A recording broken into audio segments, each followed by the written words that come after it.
தனுசு ராசி நண்பர்களே, தனுசு ராசி நண்பர்கள் இந்த வீடியோவை பார்த்துருக்கீங்க அப்படின்னா, ஓம் அகத்தீசாய நமக, ஓம் அகத்தீசாய நமக, ஓம் அகத்தீசாய நமக அப்படின்னு மறக்காமல் கமெண்ட் செக்ஷனில் 3 டைம் பதிவிட்டுட்டு உங்களோட மைண்ட்லேயும் சரி உங்களோட உதடுகள்லையும் சரி அடிக்கடி இந்த வார்த்தையை உச்சரிச்சிட்டே இருங்க. அது 3 டைமும் கிடையாது, 9 டைமும் கிடையாது, 11 டைமும் கிடையாது. எப்போ தோணுதோ அதை சொல்லிகிட்டே இருங்க. மிகப்பெரிய உங்களுக்கு ஒரு ஆளுமை கொண்ட ஒரு முக்கியமான நாட்களாக இன்னைக்கு கொண்ட வரக்கூடிய நாட்கள் அமைய போகுது. அதுக்கு இந்த மந்திரம் ஒரு மிகப்பெரிய சக்தியாக அவங்க கூட வந்து நிற்குங்க. ஸோ மறுபடியும் சொல்கிறேன், கேட்டுக்கோங்க. ஓம் அகத்தீசாய நமக, ஓம் அகத்தீசாய நமக, ஓம் அகத்தீசாய நமக மறக்காம கமெண்ட் செக்ஷனில் பதிவிடுங்க. உங்களுக்கும் அது நல்லா மைண்டில் ஏறும். அதே மாதிரி மற்றவங்களுக்கும் பார்க்குறவங்களுக்கும் புரியும். ஸோ அதே மாதிரி இந்த வீடியோவில் நான் முழுமையான ஒரு விஷயம் சொல்ல போகிறேன். இந்த தனுசு ராசிக்காரர்கள் இத்தனை நாள் இயங்கி கொண்டிருந்த ஒரு விஷயம், மனதை உறுத்தி கொண்டிருந்த ஒரு விஷயம், தேவையெல்லாம் மாட்டிட்டோமோ அப்படின்னு நீங்கள் நினச்சிட்டு இருந்த ஒரு விஷயத்துக்கு ஒரு விடை கிடைக்க போகுது. அந்த விடையின் மூலமாக மன நிம்மதியும் மன நிறைவும் கிடைக்க போகுது. ஸோ இப்போ நான் சொல்கிற விஷயத்தை ஸ்கிப் பண்ணாமல் இந்த வீடியோ ஃபுல்லாக பார்த்துட்டே வாங்க. சின்ன சின்ன பரிகாரங்கள் சொல்கிறேன், அதை வீட்டிலேருந்தே நீங்கள் வந்து பண்ணலாம். அதுக்கு பணம் செலவு பண்ணணும் அப்படிலாம் எதுவுமே கிடையாது. ஸோ அதே மாதிரி இதில் நிறைய பேருக்கு நிறைய சந்தேகங்கள் இருக்கும். சார் இப்போ நீங்கள் சொல்கிறது வந்து பொது பலம் தானே, தனுசு ராசியை பொறுத்த வரைக்கும் நீங்கள் பொது பலம் சொல்லுவீங்க, தனிப்படையான ஜாதகம் பார்க்கணும் அப்படின்னு ஆசைப்படுறேன். கீழே ஃபோன் நம்பருக்கு இருக்குது, டிஸ்கிரிப்ஷன்லேயும் நம்பர் இருக்குது, ஸ்க்ரீன்லேயும் நம்பர் இருக்குது. வேணும் அப்படின்னா ஜஸ்ட் நீங்கள் வந்து ஃபோன் பண்ணிங்க அப்படின்னா போதுமானது. உங்களோட எல்லா ப்ராப்ளத்தையும் வந்து ஃபோன் மூலமாக சால்வ் பண்ணி வச்சுருவாங்க. சமீபத்தில் வெளிவந்த திரைப்படத்தில் ஒரு இசையமைப்பாளரும் அந்த படத்தோட டைரக்டரும் சரி, அவங்க வந்து ஜோதிடம் பார்த்து அவர்கிட்ட தான் இப்போ நம்ம நம்பர் கொடுத்துருவோம் பார்த்தீங்களா, அவர்கிட்ட தான் ஜோதிடம் பார்த்து அவங்களுக்கான சந்தேகங்கள் எல்லாமே தீர்த்துக்கிட்டாங்க. அது மட்டும் இல்லாமல் நிறைய ஜோதிடர்களுக்கு ஆசானாக இருக்கக்கூடியவர், நிறைய ஆக்ட்ரஸுமே வந்து அவர்கிட்ட பார்த்துட்டு தான் இருக்காங்க. அதே மாதிரி பொலிட்டிஷியன்ஸ் பார்த்துட்டு தான் இருக்காங்க. ஒரு விஐபி ஜோதிடர் தான். ஸோ ஃபோன் பண்ணால் அதிகமாக காசு கேட்பாங்களோ அப்படிலாம் மைந்துக்கு வேண்டாம். ஒரு மிடில் கிளாஸ் மனிதனுக்கும் ஒரு எளிமையாக A to Z எல்லாமே தெரிஞ்சுக்கிற அளவுக்கு திறமையான ஒரு ஜோதிடர். ஸோ அதனால தான் அவர் வந்து ஆசானாக இருக்கார், குருவாக இருக்கார். ஸோ உங்களுக்கு வேணும் அப்படின்னா கீழே நான் நம்பர் கொடுத்துருக்கேன், ஜஸ்ட் நீங்கள் வந்து கால் பண்ணி கேட்டு தெரிஞ்சுக்கோங்க. சரி சார், இது மட்டும் தானா அப்படின்னு கேட்டிங்கன்னா, தனுசு ராசியை பொறுத்த வரைக்கும் ஒரு கேள்விக்குறியான வாழ்க்கையில் விடைக்கான நேரம் அப்படின்னு நான் சொன்னேன் பார்த்தீங்களா. சார் ரொம்ப நாளாக நீங்கள் பார்த்துட்டு இருந்த ஒரு விஷயம், எதிர்பார்த்து காத்துட்டு இருந்திருப்பீங்க. சார் வண்டி வாங்கணும்னு ஆசைப்பட்டேன் சார். கண்டிப்பாக எனக்கு தெரிஞ்சு இந்த 1.5 வருட காலகட்டங்களில், இப்போ கடந்த 1.5 வருட காலகட்டத்தில் வாகன யோகம் உங்களுக்கு கண்டிப்பாக வந்திருக்கும். கடன் வாங்கியாவது ஒரு வண்டி ஒன்று வாங்கியிருப்பீங்க. அதே மாதிரி திருமணமாயிருக்கும், குழந்தை இல்லாத குழந்தை பிறந்திருக்கும். சென்ற இடத்துல குறிப்பிட்ட நாட்கள் நீங்கள் மருத்துவமனையில் அதிகமாக செலவு பண்ணியிருப்பீங்க. மருத்துவ ரீதியான செலவுகள் அதிகமாக வந்திருக்கும். உங்களுக்கோ இல்லை உங்களோட ஃபேமிலிக்கோ இல்லை உங்களோட தாய் தந்தையருக்கோ நீங்கள் வந்து பண்ணியிருந்திருப்பீங்க. குழந்தைகள் பிறப்பதற்காகவாவது நீங்கள் வந்து மருத்துவமனைக்கு போயிருப்பீங்க கடந்த வருடத்தில். ஸோ அதனால் உங்களுக்கு ஒரு சின்ன பாசிட்டிவாகவும் இருந்திருக்கும். ஃபேமிலியில் பெரியவங்களுக்காக நீங்கள் வந்து சின்ன சின்ன நெகட்டிவ் விஷயங்களுக்காகவும் மருத்துவமனைக்கு போயிட்டு இருந்திருப்பீங்க. இந்த விஷயங்களுக்கு எல்லாருமே ஒரு கிளாரிட்டி கிடைக்கும்.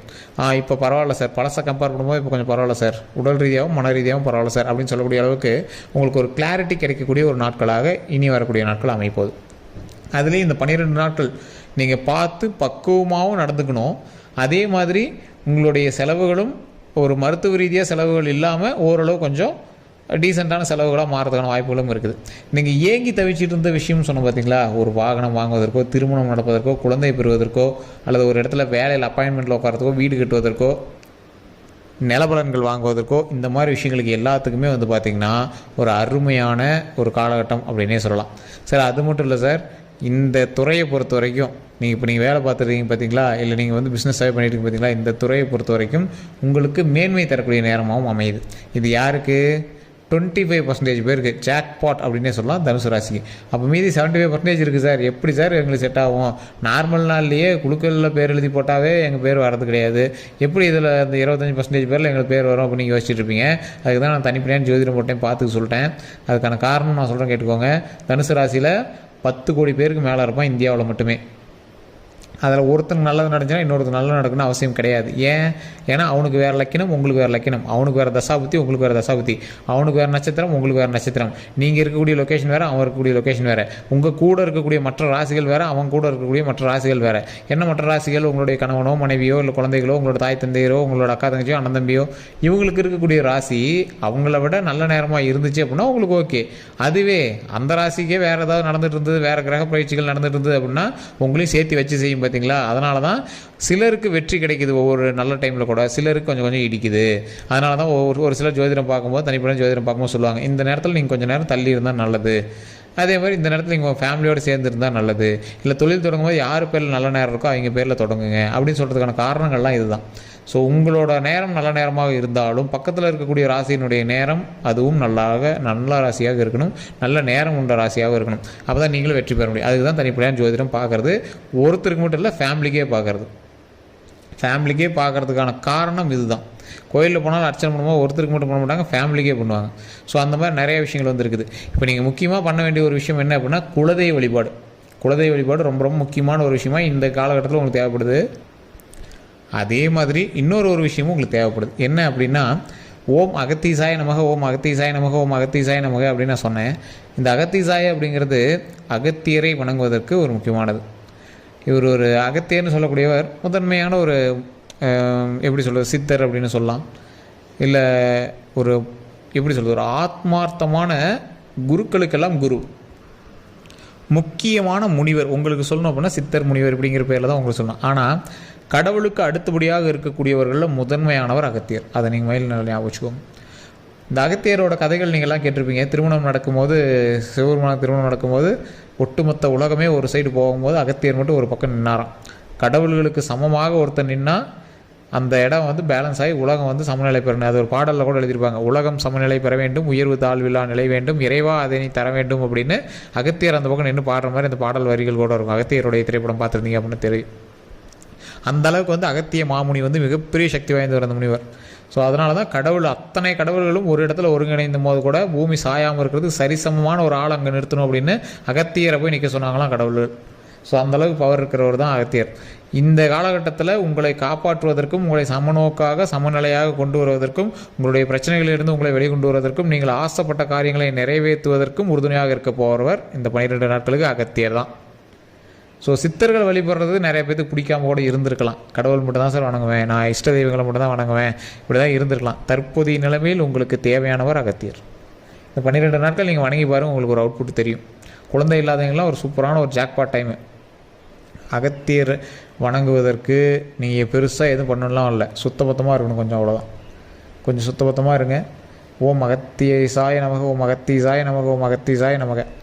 ஸோ இதன் மூலமாக அகத்தியரை பிரபஞ்ச உண்மையோடு இழுக்கிறீங்க. ஓம் அப்படிங்கிறது பிரபஞ்ச வார்த்தை, அகத்தீசாய நமக அப்படிங்கிறது அகத்தியரை வந்து வாழ்த்துவதற்கான இது. ஸோ இதை சொல்லிவிட்டு மனசை ஒரு நிலையாக எந்த ஒரு விஷயத்தையும் கேள்விக்குறியாக பண்ணாதீங்க. இது நடக்குமா நடக்காதான்னு கேட்காதீங்க. இந்த இடத்துல எனக்கு இந்த லாபம் வேணும் அப்படிங்கிறத மைண்டில் ஃபிக்ஸ் பண்ணிவிட்டு ஒரு கட் அண்ட் ரைட்டாக அப்படியே அழகாக சாமிகிட்ட எப்படி வணங்குவோம் அந்த மாதிரி வணங்கணும். இது நடக்குமா என்ன பண்ணுறதுன்னு தெரியலன்னு எந்த இடத்துலையுமே நீங்கள் வந்து வணங்கக்கூடாது. எந்த கோயிலுக்கு போனாலும் சரி. ஒரு எக்ஸாம்பிளுக்கு ஒரு தொழில் தொடங்கியிருக்கேன், இதில் வந்து லாபம் வருமா வராதான்னு தெரியல அப்படின்னு நீங்கள் வந்து சாமிகிட்ட வணங்கக்கூடாது. தொழில் தொடங்கியிருக்கேன், ஒன்றை நம்பி தான் சாமி தொடங்கியிருக்கேன், இதில் எனக்கு லாபம் வரணும், பிரச்சனைகள் வரக்கூடாது, அந்த பிரச்சனைகளுக்கு வார்த்தையோடு நீங்கள் பயன்படுத்தக்கூடாது. பிரபஞ்சத்தில் ஒரு வார்த்தையை மட்டும்தான் அது வந்து அப்சர்வ் பண்ணும். அதனால் எங்களுக்கு வந்து லாபத்தை கொடு, சந்தோஷத்தை கொடு, நிம்மதியை கொடு, உடல் ஆரோக்கியத்தை கொடு, மன வலிமையை கொடு. அதே மாதிரி எந்த நெருடல்களும் இல்லாமல், எந்த ஒரு தடைகளும் இல்லாமல் எங்கள் லாபமும் மன சந்தோஷமும் மன நிம்மதியும் கொடு. அதே மாதிரி வரவுகளுக்கு ஏற்ப நிறைய மகிழ்ச்சி எங்களுக்கு இருக்கணும் அப்படின்னு தான் நம்ம வந்து வணங்கணும். ஸோ இது வணங்கிட்டு எங்களுக்கு நீண்ட ஆயுளை கொடு அப்படின்னு நம்ம வந்து வணங்கணும். ஸோ இதுதான் வந்து ஒரு முக்கியமான வணங்கும் முறை. அகத்தியருடைய நாமத்தை சொல்லி ஓம் அகத்தீசாய நமகன்னு சொல்லி எங்களுக்கு நீண்ட ஆயுள் கூட, உடல் ஆரோக்கியத்துக்கும் மன வலிமை கொடு, மாதம் 40-50 லட்ச ரூபாய்க்கு மேலே லாபத்தை கொடு, எங்களுக்கு நிறைய தொழில்களை உண்டாக்கி கொடு, அதன் மூலமாக நல்ல பெயர்களை வாங்கி கொடு, இப்படி தான் நம்ம வணங்கணும். நிறைய பேர் சொல்லுவாங்க, என்ன சார் அவ்வளோலாம் இப்படிலாம் கேட்கலாமா, இப்படிலாம் சாமி வணங்கலாமா அப்படின்னு கேட்குறவங்கலாம், நம்ம எடுக்கிற காரியங்கள்லேயே நம்ம ஃபஸ்ட்டு நம்பணும். நம்மளுக்கு இவ்வளோ வருமானம் வரணும் நம்ம ஃபஸ்ட்டு நம்பணும். நம்மளுக்கு இந்த அளவுக்கு நல்லது நடக்கும் நம்ம வந்து நம்பணும். உங்களுக்கு உடம்பே சரியில்லை அப்படின்னாலும் நம்மளுக்கு உடம்பு சரியாயிடும், எந்த பிரச்சனையும் வராது அப்படின்னு நம்ம நம்பணும். அது இந்த நம்பிக்கையின் போது தான் கடவுள் வந்து அதுக்கு தகுந்தாற் போல் நம்மளுக்கு வந்து கொடுப்பார். ஸோ இது வந்து நிறைய பேர் தெரியறதில்ல. அதே மாதிரி மற்றவங்க மேலே கோபமாக இருந்தீங்க அப்படின்னா கோயிலில் போய் அவங்க மேலே எந்த ஒரு இதுவும் பேசக்கூடாது. அவங்கள பற்றி சாமிகிட்ட கம்ப்ளைண்ட்டோ அதெல்லாம் பண்ணக்கூடாது. அது எந்த பக்கம் திரும்புன்னு தெரியாது, அது நிறைய பேருக்கு தெரியறதில்ல. ஸோ இறைவன்கிட்ட வணங்க போனீங்க அப்படின்னா பாசிட்டிவான விஷயத்தை மட்டும் வணங்குங்க, பாசிட்டிவான வார்த்தைகளை மட்டும் பேசுங்க, பாசிட்டிவான விஷயங்களே நடக்கும். தனுசு ராசிக்கு அப்படி ஒரு ஜாக்பாட்டான டைம். இந்த அகத்தியரை வணங்கி உங்களுடைய ப்ராப்ளம் எல்லாம் சொன்னீங்க அப்படின்னா ஆட்டோமேட்டிக்காக அந்த ப்ராப்ளம் எல்லாம் சால்வ் ஆகி நீண்ட ஆயுளையும் உடல் ஆரோக்கியத்தையும் மன நிம்மதியும் நல்ல வருமானமும் தரக்கூடிய ஒரு காலகட்டமாக இந்த 12 நாட்கள் உண்டாக்கி கொடுப்பதற்கு முதல் அஸ்திவாரம் போடுவது இந்த 12 நாட்கள். அதற்கு நீங்கள் வணங்க வேண்டிய தெய்வம் உங்களுடைய குலதெய்வம், அதற்கு பிறகு அகத்தியர். நீங்கள் அகத்தியரை வந்து நீங்கள் சித்தராக பார்க்குறோம், முனிவராக பார்க்குறோம், அதனால் நாங்கள் வணங்க மாட்டோம் அப்படிங்கிறீங்க. குலதெய்வ வழிபாடு பண்ணிவிட்டு நான் சொன்ன மந்திரத்தை முடிஞ்சால் உங்களுடைய மனதார சொல்லுங்கள்.